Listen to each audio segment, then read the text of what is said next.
नमस्कार, स्वागत है आप सभी का देवभूमि समाचार में। मैं आपके साथ निकिता कश्यप। बुलेटिन की शुरुआत करते हैं। आगामी कांवड़ मेले को लेकर हरिद्वार पुलिस के द्वारा तैयारियों का दौर शुरू हो गया है। आपको बताते चले कि जिसको लेकर हरिद्वार के एसएसपी प्रमेंद्र डोभाल के द्वारा मेला नियंत्रण के कक्ष में जिले के पुलिस अधिकारियों और सभी थाना प्रभारियों के साथ बैठक की गई। बैठक के बाद एसएसपी प्रमेंद्र डोभाल की ओर से जानकारी देते हुए बताया गया कि आगामी कांवड़ मेले को सकुशल कराने के साथ आगामी गंगा दशहरा और अन्य स्नानों पर भी आने वाले श्रद्धालुओं की भीड़ को नियंत्रित करने के साथ साथ ट्रैफिक व्यवस्था को सुचारू रूप से चलाने में आने वाली दिक्कतों को पहले से ही चिन्हित कर समय से पूर्व स्नान और कांवड़ के समय दूर करने के लिए ली गई थी, और जिसमें कि सभी थाना प्रभारियों को मेले के और साथ ही साथ स्नान के समय ट्रैफिक की समस्याओं को दूर करने पर चर्चा की गई है, और जिसमें तमाम तरीके के निर्देश दिए गए।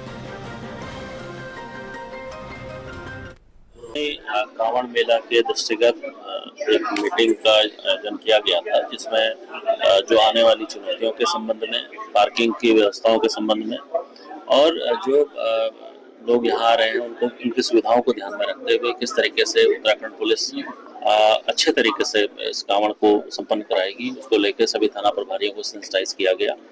इसके साथ ही अभी आगामी गंगा दशहरा, निर्जला एकादशी और लॉन्ग वीकेंड पड़ रहा है, उसको भी ध्यान में रखते हुए एक मीटिंग ली गई थी। ट्रैफिक की जो चुनौतियां इस समय सामने दिख रही थी, उसको ध्यान में रखते हुए सभी को सेंसिटाइज किया गया। लगातार भीड़ का दबाव, जैसे कल काफी भीड़ का दबाव था और एग्जिट के लिए काफी समय लगा यहाँ से, उसको ध्यान में रखते हुए पुलिस को और ज्यादा सेंसिटाइज किया गया है।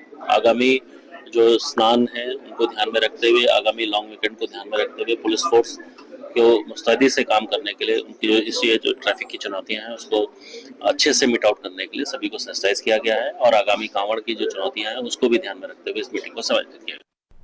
उत्तराखंड में बाहरी व्यक्तियों को लेकर सत्यापन का अभियान जारी है। आपको बताते चले कि सत्यापन अभियान के दौरान सबसे बड़ी बात यह है कि कुछ लोग हल्द्वानी शहर को छोड़कर पिछले 15 दिनों के अंदर गायब हो चुके हैं या यहां से जा चुके हैं। इन लोगों को कहां-कहां कनेक्शन है, इनके क्या क्या कनेक्शन है और ये लोग किस मकसद से हल्द्वानी में रह रहे थे, और इन लोगों को फंडिंग कहां से हो रही थी, किस तौर पर फंडिंग की गई थी, इस सभी की जांच की जा रही है। और गायब हुए लोगों के मकान मालिक से भी पूछताछ लगातार जारी है। आपको बताते चले कि पिछले 1 महीने के अंदर नैनीताल जिले से 20 से 25 हजार बाहरी लोगों का सत्यापन किया जा चुका है। कुछ लोगों के पास से फर्जी दस्तावेज भी बरामद हुए हैं और इसको लेकर एफआईआर भी दर्ज की गई है।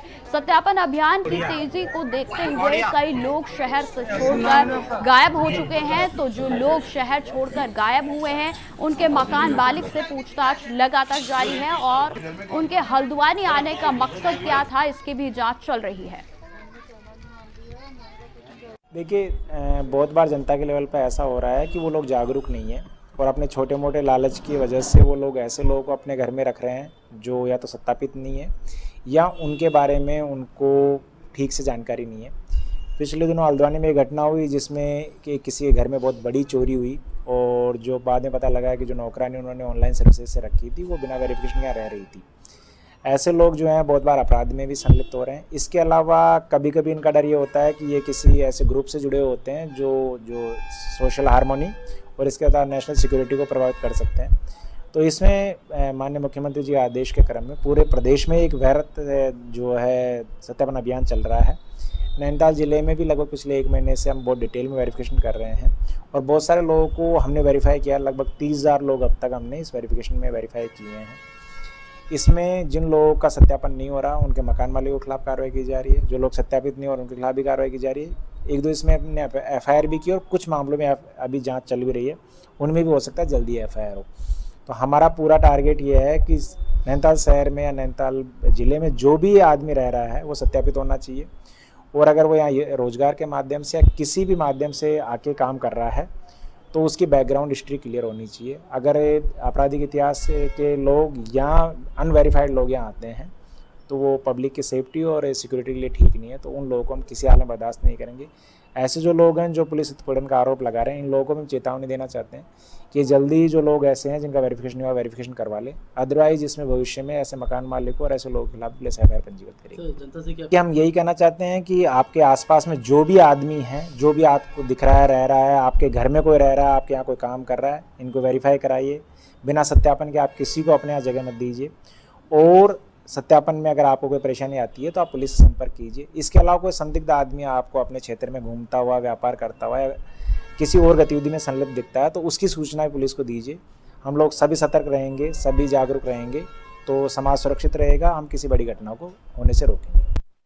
अब खबर राजधानी देहरादून से है, जहां बाल स्कूल में यौन शोषण का मामला सामने आने के बाद बाल आयोग के ऐसे प्लेवे किड्स स्कूल पर सख्ती करने के आदेश जारी किए गए हैं। आपको बताते चले कि बाल आयोग अध्यक्ष डॉक्टर गीता खन्ना ने जानकारी देते हुए बताया कि बीते दिनों आरटीआई की हुई बैठक में उन्होंने शिक्षा मंत्री के समक्ष ऐसे स्कूलों के लिए दिशा निर्देश जारी करने के साथ ही नीति बनाने की भी बात कही है और जिस पर विभाग ने मानक तय कर दिए हैं। जल्द ही वह गाइडलाइंस बाल आयोग को उपलब्ध हो जाएगी और साथ ही कहा गया कि देखने में आया है कि अधिकतर किड्स स्कूल बिना मानकों के पालन करते हुए संचालित हो रहे हैं और ऐसे में उनके लिए अब जो गाइडलाइंस तैयार की जा रही हैं उन्हें उसके अनुरूप संचालित किया जाएगा।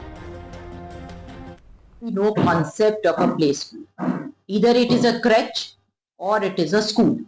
Play school के कहीं कोई मानक नहीं थे और आपको ध्यान होगा कि 3 साल पहले जब मैं आई थी तो सबसे पहला जो मुद्दा मैंने उठाया था बच्चों को लेके वो था ये डिफेंस कोचिंग के इंस्टीट्यूट्स और किड स्कूल जो देहरादून में ऐसे कुकर मुगों की तरह उग रहे हैं और इन दोनों के लिए कोई मानक नहीं थे। किड स्कूल की हमने बैठकें भी करी थी और उनका अभी शिक्षा विभाग का कहना था कि उन्होंने मानक तैयार कर दिए हैं, हमारी संतुति के हिसाब से करें, लेकिन मुझ तक वो चिट्ठी अभी नहीं आई है। इस आरटीई वर्कशॉप में उन्होंने मंत्री जी के सामने कहा था कि वो जल्दी वो मुझे प्रोवाइड करेंगे फॉर माय स्टडी, लेकिन किड स्कूल के मानक बहुत सख्त होने चाहिए और 1.5 साल का बच्चा भी किड स्कूल में भर्ती हो रहा है तो वो क्रच के मानकों के भी अनुरूप होना चाहिए वो स्कूल। और क्योंकि उन्हें यूडाइस नंबर नहीं लेना पड़ता तो किसी भी विभाग से वो मान्यता नहीं है, ना ही कोचिंग इंस्टीट्यूट कहीं कोई मान्यता लेते हैं, ना ही किड स्कूल। और इन दोनों का एटलीस्ट फिर डीएम लेवल पे, डीपीओ लेवल पे फिजिकल वेरिफिकेशन और वो छात्रावास का जो स्थान है, जो एटलीस्ट हमारे पास ये तो पता है ना कि लॉजिंग का ये रूल है कि 6 फीट की जगह होनी चाहिए, पलंग के आसपास ऐसा होना चाहिए, इतने स्नान गृह होने चाहिए, किचन ऐसा होना चाहिए, इतना प्ले एरिया होना चाहिए। तो जो बोर्डिंग स्कूल के नॉर्म्स है वही नॉर्म्स हमारे चाहे किसी भी तरह का छात्रावास है उस पर लागू होने चाहिए। खबरों में आगे बढ़ते हैं। पिछले 1 महीने में केदारनाथ धाम में 200 करोड़ रुपए का कारोबार हुआ है और जिसको लेकर उत्साह देखा जा रहा है। आपको बताते चले कि भाजपा के प्रदेश प्रवक्ता हरि पाठक का कहना है कि जिस तरह से सरकार ने प्लानिंग की थी ठीक उसी तरीके से सफल साबित हुई है। केदारनाथ धाम में 200 करोड़ रुपए का कारोबार हुआ है। उनका कहना है कि मुख्यमंत्री पुष्कर सिंह धामी खुद 4 धाम यात्रा की मॉनिटरिंग कर रहे हैं। केदारनाथ में जिस तरह से कारोबार बढ़ रहा है इससे स्थानीय लोगों को भी काफी उत्साहित है वो और काफी फायदा भी मिल रहा है। मानसून सीजन को देखते हुए हम लोगों ने पूरी तैयारियां धरातल पर अच्छी करी हुई हैं।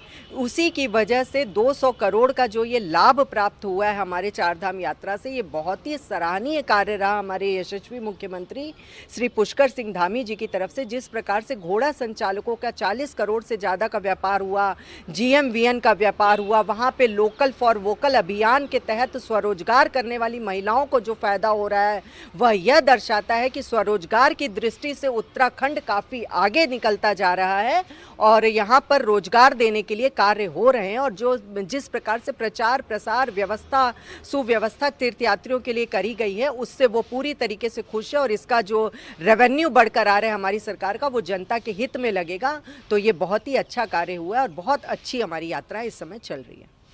खबरों में आगे बढ़ते हैं। उत्तराखंड में मौसम ने एक बार फिर से करवट बदली है। जो है आपको बताते चले कि 1 जून को राज्य में जहां अधिकांश स्थानों पर तापमान बढ़ा हुआ था, वहीं देर रात मौसम ने करवट ली और तेज हवाओं के साथ बारिश ने उत्तराखंड के मौसम को सुहावना बना दिया। इसको लेकर उत्तराखंड में मौसम केंद्र की ओर से निदेशक विक्रम सिंह ने कहा कि पूरे प्रदेश में हल्की और मध्यम बारिश हो रही है। पहाड़ी जिलों में तेज हवाओं के साथ हल्की और कुछ स्थानों पर तेजी से बारिश हो सकती है। चारधाम यात्रा में जा रहे श्रद्धालुओं के लिए भी मौसम विभाग की ओर से हिदायतें दी गई हैं। आपको बताते चले कि बारिश और हवाओं के बीच यात्रियों को सुरक्षित स्थानों पर इंतजार करना चाहिए। नाले और बड़े झरनों से दूर रहना चाहिए और साथ ही साथ अपनी सावधानी को बरतते हुए यात्रा को आगे बढ़ाना चाहिए। मौसम की बात करें तो आज 2 तारीख जून की हो रही है और आप देख ही रहे हैं कि जो है प्रदेश में हल्की मध्यम तक की जो है रेन थंडरस्टॉर्म एक्टिविटी वो देखने को मिल रही है। तो आज अगर बात करें तो अनेक जगहों तक गढ़वाल रीजन में और कुछ जगहों तक में कुमाऊं रीजन में इस तरह की एक्टिविटी रहेगी। प्लेन्स में भी कुछ जगहों तक आप कह सकते हैं हल्की या मध्यम तक की जो है रेन और थंडरस्टॉर्म एक्टिविटी मिलने वाली है। जहाँ तक वार्निंग की बात है आज के लिए, तो उसमें आप ये कह सकते हैं चेतावनी में कि जो गढ़वाल के डिस्ट्रिक्ट है, अंदर के डिस्ट्रिक्ट्स हैं, तो उसमें छुटपुट जो थंडरस्टॉर्म एक्टिविटी उसमें आप देखते हैं कि तेज़ हवाएं या फिर लाइटनिंग है, बिजली गिरना या इसी तरह जो है तेज़ शावर जो है, तो एक आध जगहों में इस तरह की चीज़ें हिल्स में वो देखने को मिल सकती है। बाकी यानी कोई विशेष नहीं, तो वॉचफुल रहना है। जब थंडरस्टॉर्म एक्टिविटी चल रही है उस समय थोड़ी देर सेफ जगह पे इंतजार करें, जैसे ही ख़त्म होती फिर आगे बढ़ा जा सकता है। ये एक्टिविटी किसी जगह में 1 से 2 घंटा ही चलती है, तो इस चीज़ का ध्यान रखेंगे तो अन्य कोई दिक्कत वाली बात नहीं है। गार्ड गदरों के आसपास खड़ा नहीं होना चाहिए। कल जब जा रहे हैं आप, तो कल थोड़ी जो डिस्ट्रीब्यूशन है बढ़ेगा, तो आप कह सकते हैं कि जो गढ़वाल रीजन है उसमें ज़्यादातर जगहों में अनेक जगहों में बारिश की एक्टिविटी मिलेगी। इसके साथ साथ जो कुमाऊं रीजन के भी नैनीताल है या अंदर के डिस्ट्रिक्ट है जिसमें पिथौरागढ़, बागेश्वर है, तो इनमें भी अनेक जगहों में बारिश हल्की से मध्यम मिलेगी, रेन थंडरस्टॉर्म एक्टिविटी। और बाकी डिस्ट्रिक्ट्स की बात करें तो उनमें कुछ जगहों तक में एक्टिविटी रहेगी।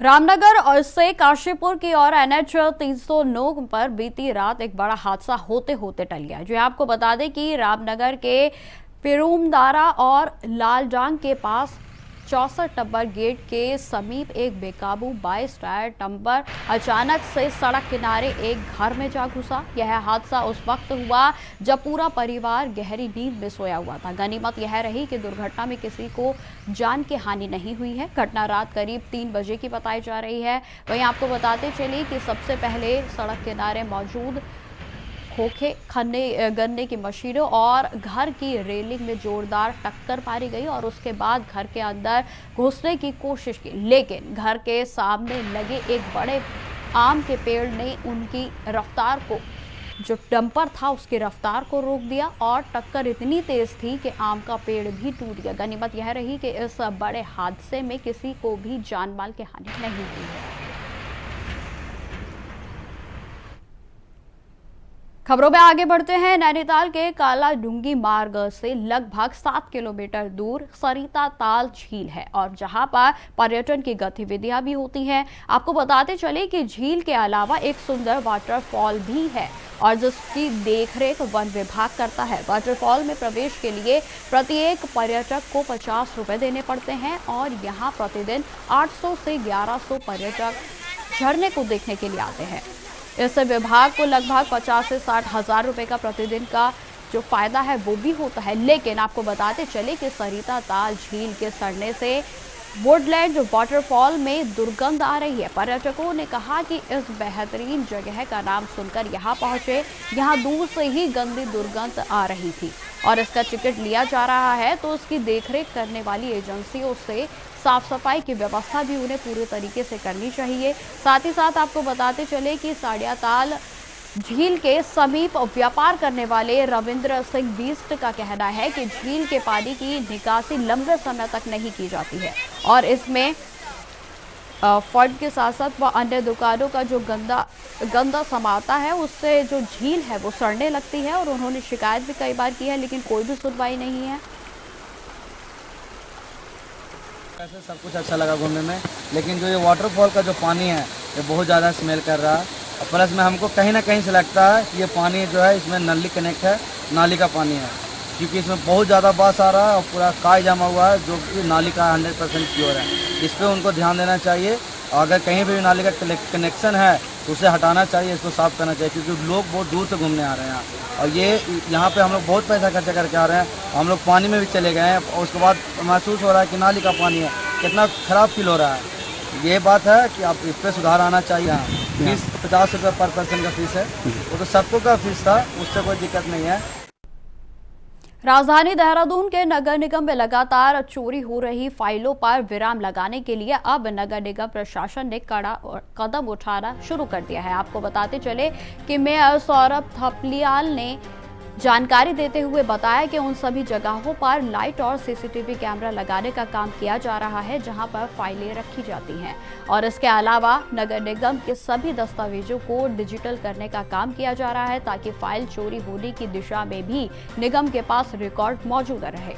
आपको बताते चले कि नगर निगम में अब तक लगभग तिथियों में 2000 से करीब फाइलें चोरी हो चुकी हैं और जिनका कोई भी रिकॉर्ड नगर निगम प्रशासन के पास नहीं है। इसलिए सुरक्षा के तौर पर निगम प्रबंधन कड़े कदम उठाने जा रहा है।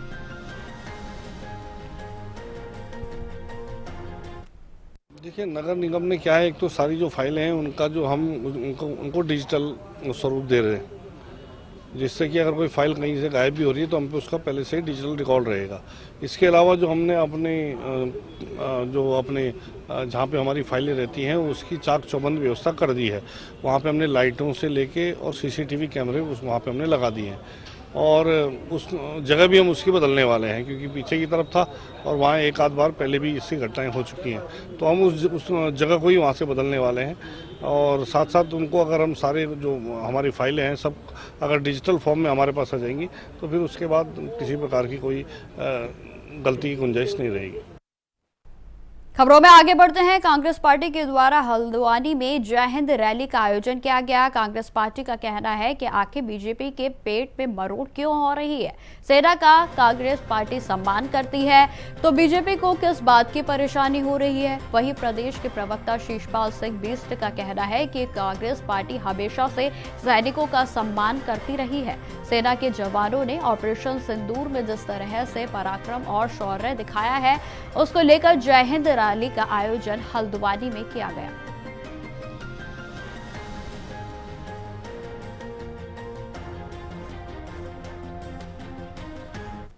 के तहत पाकिस्तान के खिलाफ पराक्रम दिखाने का काम किया, पाकिस्तान को मुंहतोड़ जवाब देने का काम किया, उससे सेना ने देश का मान बढ़ाने का काम किया है। सेना ने जो शौर्य दिखाया है निश्चित तौर पर हर भारतवासी का सीना उससे चौड़ा हुआ है और सेना के सम्मान में कांग्रेस पार्टी पूरे देश के अंदर जय हिंद रैलियों का आयोजन कर रही है, जिससे आम जनता के बीच सेना के शौर्य को पहुंचाया जा सके। सेना के सम्मान में ये रैलियां आयोजित हो रही हैं और इन रैलियों में जनता का अपार जन समर्थन और प्यार उमड़ रहा है और सेना के सम्मान में कांग्रेस पार्टी आगे भी रैलियों का आयोजन करेगी और निचले स्तर तक भी रैलियों का आयोजन करेगी, जिससे सेना की वीर गाथा आम जनता के बीच पहुंच सके और हर देशवासी को अपनी सेना पर गर्व महसूस हो सके। खबर देहरादून से है, जहां प्रधानमंत्री नरेंद्र मोदी की सरकार को 11 वर्ष पूरे होने पर बड़े कार्यक्रमों का आयोजन किया जा रहा है। आपको बताते चले कि इस दौरान जगह जगह केंद्र सरकार की उपलब्धियों की चर्चा की जाएगी। इस अभियान को लेकर पार्टी के प्रदेश कार्यालय में प्रदेश स्तरीय कार्यशाला आयोजित हो रही है। तो वहीं भाजपा के प्रदेश प्रवक्ता मधु भट्ट ने जानकारी देते हुए बताया कि प्रधानमंत्री के 11 साल बेमिसाल कार्यक्रम आयोजन का मुख्य उद्देश्य सरकार की विभिन्न उपलब्धियों को जन जन तक पहुंचाना है।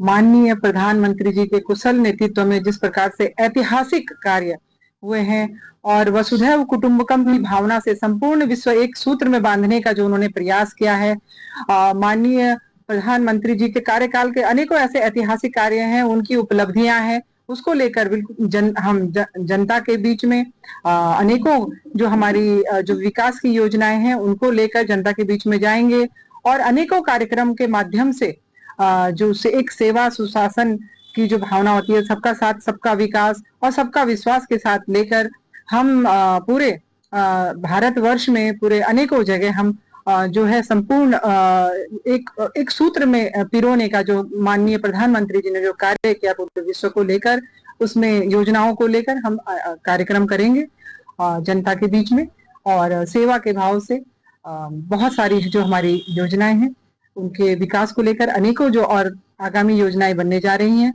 उसको लेकर भी हम जनता के बीच में जाएंगे।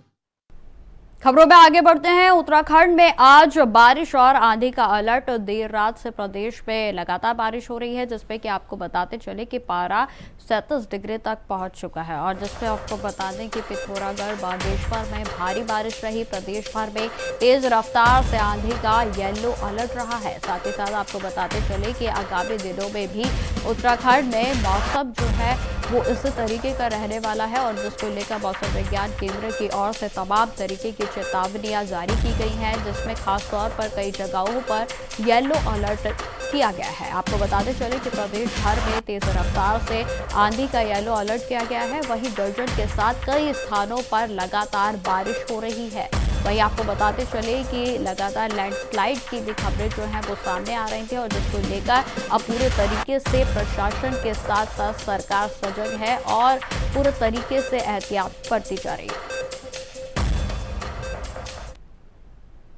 खबरों में आगे बढ़ते हैं। श्री केदारनाथ धाम यात्रा में हर वर्ष नए कीर्तिमान स्थापित हो रहे हैं। आपको बताते चले कि एक और जहां बाबा केदारनाथ के दर्शन को देश विदेश से पहुंचने वाले श्रद्धालुओं का आंकड़ा नए रिकॉर्ड कायम कर रहा है, तो वहीं स्थानीय लोगों के रोजगार को भी बढ़ती हुई यात्रा से लगातार लाभ मिल रहा है। दूसरी ओर शासन प्रशासन के द्वारा भी यात्रा पर पहुंचने वाले श्रद्धालुओं को दी जा रही सुविधाओं से सरकार को भी भारी राजस्व प्राप्त हुआ है। आपको बताते चले कि केदारनाथ बाबा के कपाट खुले हुए लगभग 1 महीने का समय जो है वो पूरा हो चुका है, और इसी 1 महीने में सरकारी सुविधाओं से लेकर स्थानीय व्यापारियों ने 2 अरब से अधिक का कारोबार कर लिया है। तो वहीं जून का महीना शुरू होने के बाद से ही श्रद्धालुओं की संख्या में लगातार इजाफा भी होने लगा है, और जिसका स्थानीय व्यापारियों और महिला स्वयं सहायता समूहों को पूरा लाभ मिलेगा। वर्ष 2025 की यात्रा के लिए 2 मई को बाबा केदारनाथ धाम के कपाट श्रद्धालुओं के दर्शनार्थ के लिए खोले गए थे। बाबा के कपाट खुले 1 महीने का समय पूर्ण हो चुका है। रविवार को 1 जून को बाबा के दर्शन करने वाले भक्तों की संख्या 7 लाख के पार हो चुकी है। वहीं आपको यह भी बता दें कि पिछले 1 महीने का औसतन निकाला जाए तो प्रतिदिन 24,000 श्रद्धालु बाबा के दर्शनों के लिए केदारनाथ पहुंच रहे हैं।